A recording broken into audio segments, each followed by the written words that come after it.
Hello everyone, in my class. Today in this class I am going to start next topic. The topic is poverty line. Okay. आज हम लोग इस class में किसके बारे में पढ़ेंगे? पावर्टी लाइन के बारे में पढ़ेंगे. आज हम लोग इस क्लास में किसके बारे में पढ़ेंगे? पावर्टी लाइन के बारे में पढ़ेंगे. ठीक है. तो first we should know what is poverty line. Poverty line क्या है? ध्यान से देखिए. Poverty line is an imaginary line use by any country to determine its poverty. ध्यान देना, पावर्टी लाइन क्या है? एक इमेजिनरी लाइन है. ठीक है ना. This is an imaginary line which line जो है वो क्या है? एक तरीके का एक इमेजिनरी लाइन है. और ये जो इमेजिनरी लाइन है इसी के द्वारा हम लोग ये डिसाइड करते हैं कि आखिर कौन व्यक्ति गरीब है और कौन व्यक्ति अमीर है. ठीक है. ये किस तरीके का लाइन होता है? तो ध्यान दीजिएगा कि ये इमेजिनरी लाइन बनाया जाता है हर देश के द्वारा अलग अलग. ठीक है. और ये बेस किस पे होता है? तो उस देश के इकोनॉमिक कंडीशन पे बेस होता है, उस देश के लोगों के इनकम और एक्सपेंडिचर पे बेस होता है, उस देश के लोग कितने ज़्यादा गुड्स का यूज़ कर रहे हैं उस पे बेस होता है. ठीक है.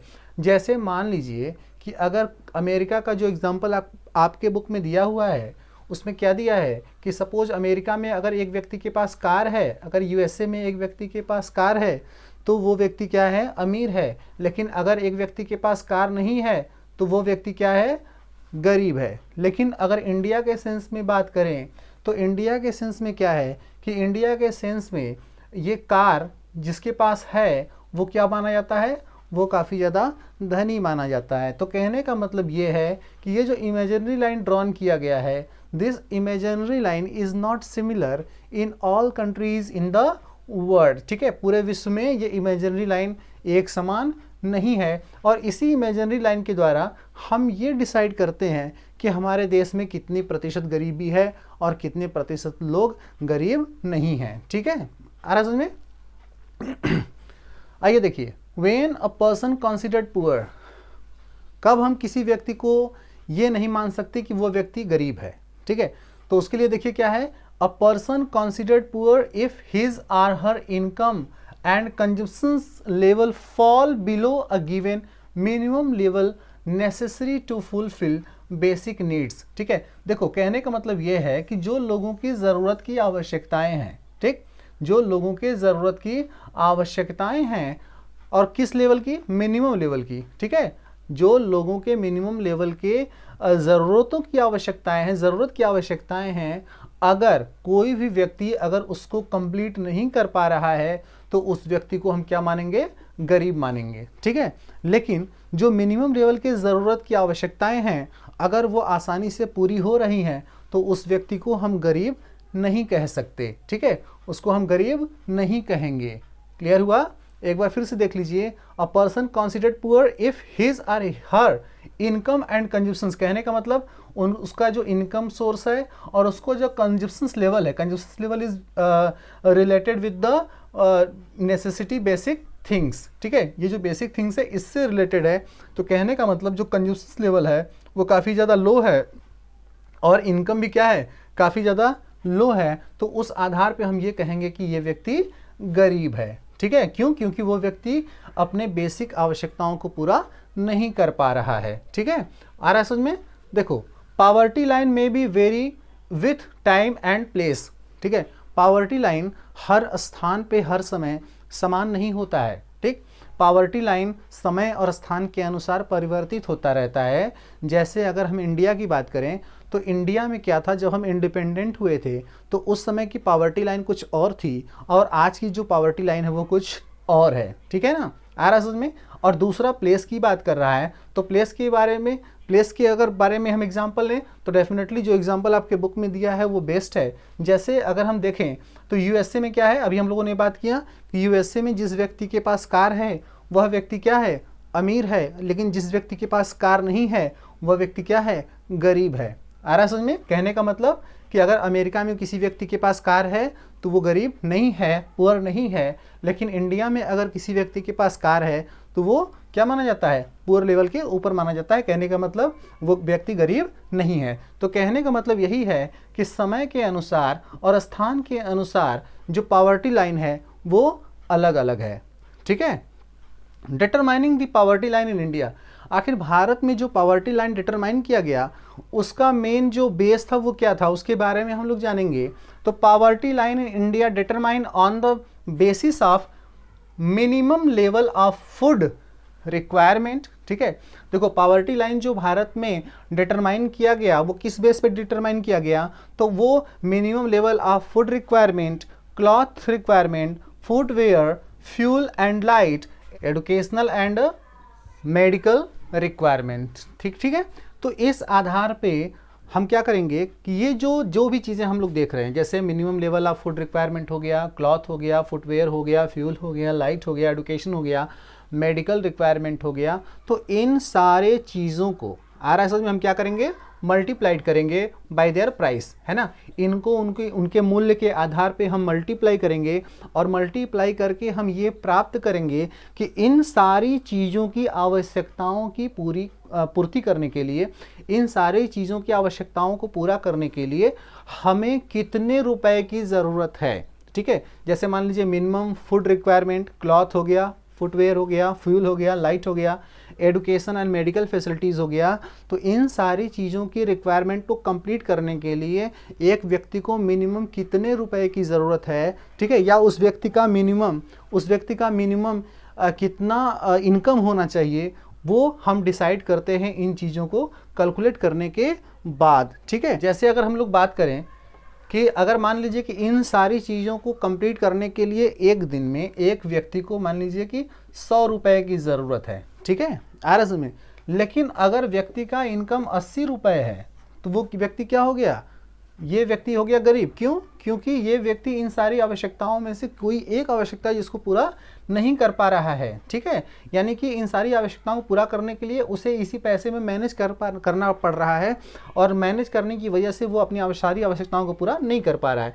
लेकिन वह व्यक्ति जो कि 101 रुपीज़ कमा रहा है, ये व्यक्ति क्या है कि this person is able to complete these requirement. Have you understood? तो ये व्यक्ति क्या होगा, this person will be known as living their life above the poverty line. ठीक है, और दूसरा क्या है कि present formula for the food requirement is based on the calories. और दूसरा जो प्रेजेंट फार्मूला है फूड रिक्वायरमेंट के आधार पे इंडिया में, वो किस पे बेस्ड है, तो वो कैलोरीज पर बेस्ड है। ठीक है, कि एक व्यक्ति को एक दिन में कितने कैलोरीज की आवश्यकता है, और वो आवश्यकता अगर व्यक्ति की पूरी हो रही है तो डेफिनेटली वह व्यक्ति गरीब नहीं है। ठीक है, लेकिन अगर उसे उतने कैलोरी जितनी की ज़रूरत है की आवश्यकता कंप्लीट नहीं हो रही है तो वह व्यक्ति क्या होगा, गरीब होगा। जैसे in the rural areas 2400 calories are required. क्यों भाई?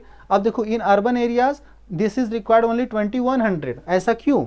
इसलिए क्योंकि रूरल एरिया में आप जानते हो कि जो व्यक्ति होते हैं उन्हें हार्ड वर्क करना पड़ता है, जिसकी वजह से देखो यहाँ पे मैंने लिखा है engage in more physical work, तो इन्हें हार्ड वर्क करना पड़ता है जिसकी वजह से इन्हें क्या ज़्यादा कैलोरी की आवश्यकता होती है। बट अगर अर्बन एरियाज़ की बात करें तो अर्बन एरिया में लोग फिजिकल मेहनत ज़्यादा नहीं करते, फिजिकल वर्क ज़्यादा नहीं करते, जिसकी वजह से इन्हें उतनी कैलोरी की आवश्यकता नहीं होती है। ठीक है, इसलिए ये डिफरेंसेस आसानी से हम देख सकते हैं। तो कहने का मतलब कि अगर गांव के क्षेत्र में जो व्यक्ति 2400 कैलोरीज के रिक्वायरमेंट को कंप्लीट कर रहा है, that person will known as the what, that person will known as the living over the poverty line. ठीक है, एबव द पॉवर्टी लाइन, कहने का मतलब ये व्यक्ति पॉवर्टी लाइन के ऊपर है। ठीक है, कहने का मतलब ये व्यक्ति गरीब नहीं है। और दूसरा, अगर शहरों की बात करें तो in the cities the person who is not able to complete the requirement of the calories that has been decided in the cities such as 2100, then that person will be considered as poor. अगर व्यक्ति 2100 calories के requirement को पूरा नहीं कर रहा है तो वह व्यक्ति क्या होगा, गरीब होगा। क्लियर हो गया इतना? आगे देखो, the monetary expenditure per capita needed for buying these calories requirement revised periodically taking into the consideration the rise of prices। कहने का मतलब कि ये जो कैलोरीज है 2400 एंड 2100, इस कैलोरीज की आवश्यकता के लिए, है ना, जो भी ज़रूरत की चीज़ें हैं, जो भी न्यूट्रिएंट फूड की ज़रूरत है, अगर वो फूड है ना। अगर उसका प्राइस जो है अगर टाइम टू टाइम बढ़ रहा है तो उसके प्राइस के टाइम टू टाइम बढ़ने की वजह से, ठीक है, इसके जो प्राइसेस हैं ये पीरियडिकली क्या होते हैं, रिवाइज्ड होते रहते हैं। आ रहा है समझ में, ये पीरियडिकली क्या होते हैं, रिवाइज्ड होते रहते हैं। ज़रूरत की आवश्यकताएं हैं उसको पूरा करने के लिए, ठीक है ना, जो ज़रूरत की आवश्यकताएं हैं उनको एस्टिमेट करने के लिए उन सारी चीज़ों का एक कैलकुलेशन होता है, ठीक है। और उस कैलकुलेशन के आधार पे ये डिसाइड किया जाता है कि एक व्यक्ति गरीब है या अमीर है, ठीक है। तो आइए देखते हैं next. On the basis of calculation 2011 and 12, ठीक है। अब ये नेक्स्ट डाटा तो अभी आएगा, लेकिन अभी ये जो डाटा है बुक में दिया हुआ है that is old and related with the 2011 and 12, clear. तो इस डाटा के आधार पे देखते हैं poverty line fixed in rural area. देखो रूरल एरिया में जो पॉवर्टी लाइन फिक्स किया गया, मतलब जैसे मैंने बताया कि जो भी आवश्यकता की चीज़ें हैं जैसे फूड हो गया, क्लॉथ हो गया, फुटवेयर हो गया, ठीक है ना, फ्यूल हो गया, और उसके साथ साथ आपका एजुकेशन हो गया, हेल्थ फैसिलिटीज़ हो गया। तो इन सारी चीज़ों की आवश्यकताओं को पूरा करने के लिए कितनी रुपए की आवश्यकता है, कितना इनकम होना चाहिए। तो पॉवर्टी लाइन जो रूरल एरिया में फिक्स किया गया वो कितना है, 816 रुपीज़ पर मंथ, ठीक है। समझ में क्लियर हुआ।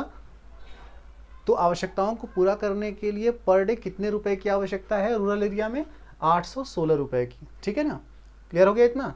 कहने का मतलब कि जो भी, जैसे हम लोगों ने अभी बात किया फूड की रिक्वायरमेंट, क्लॉथ का रिक्वायरमेंट, ठीक है, शूज़ का रिक्वायरमेंट यानी फुटवेयर जिसको कहते हैं, फुटवेयर का रिक्वायरमेंट, और उसके बाद मेडिकल रिक्वायरमेंट, एजुकेशनल रिक्वायरमेंट को कंप्लीट करने के लिए पर मंथ कितने रुपए की आवश्यकता है, ठीक है। और ये मिनिमम लेवल कैलकुलेशन होता है, मिनिमम लेवल तक का कैलकुलेशन होता है, ठीक है। ये मिनिमम लेवल तक का कैलकुलेशन होता है। और उस आधार पर हमने क्या देखा कि इन the rural area 1 person is required 816 rupees per month, ठीक है। एक महीने में एक व्यक्ति को कितने रुपए का इनकम होना चाहिए, तो 816 रुपये। क्लियर हो गया। ये रूरल एरिया की बात हो रही है। लेकिन but in urban areas person is required 1000 rupees. Why? Because you know that something is available in the rural area easily. For example, food requirement, ठीक है। अगर फूड रिक्वायरमेंट की बात करें तो गांव में लोग किसान होते हैं, लोग एग्रीकल्चर करते हैं, तो वो कुछ ग्रेन्स खेतों से भी प्राप्त कर लेते हैं, जिसकी वजह से उन्हें ग्रेन्स खरीदने की ज़रूरत नहीं होती है। इसलिए जो इनका इनकम है वो शहरों में रहने वाले लोगों से कम है। क्यों? क्योंकि इनको आसानी से क्या मिल जाता है, फूड ग्रेन्स मिल जाते हैं, ठीक है ना। और उनके खर्च भी इनकी अपेक्षा कम होते हैं। और शहरों में क्या है कि शहरों में जो लोग भी रहते हैं ना, they need two by everything, okay, for their need. तो अपनी आवश्यकता के लिए हर चीज़ों को उनको खरीदना पड़ता है, जिसकी वजह से यहाँ पे क्या है कि शहरों में रहने वाले लोगों का जो मिनिमम लेवल का इनकम होना चाहिए वो कितना होना चाहिए, 1000 रुपीज़। अगर इससे कम इनकम है तो वो व्यक्ति गरीब कंसिडर किया जाएगा, ठीक है। क्लियर हो गया। अब देखो, अगर हम इस आधार पे बात करें, जैसा कि आपके बुक में भी दिया हुआ है, अगर हम इस आधार पे बात करें कि अगर एक फैमिली में 5 मेंबर्स हैं, कितने मेंबर्स हैं, 5 मेंबर्स, ठीक है ना। अगर एक फैमिली में कितने मेंबर्स हैं, एक फैमिली में 5 मेंबर हैं, ठीक है। तो इस आधार पे उस परिवार का जो मिनिमम इनकम पर मंथ कितना होना चाहिए, तो हम क्या करेंगे, 816 इंटू 5 कर देते हैं, है ना। अब कितना आ जाएगा,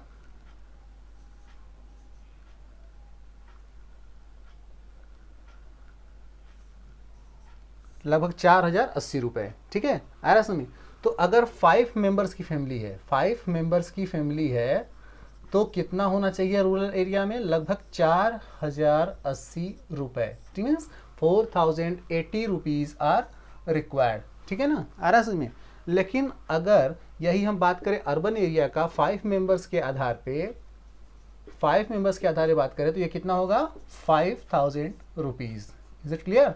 तो कहने का मतलब ये है कि जो मिनिमम लेवल का इनकम होना चाहिए, अगर परिवार में 5 मेंबर है तो कितना, 4080 इन the rural area and in urban area 5000 rupees.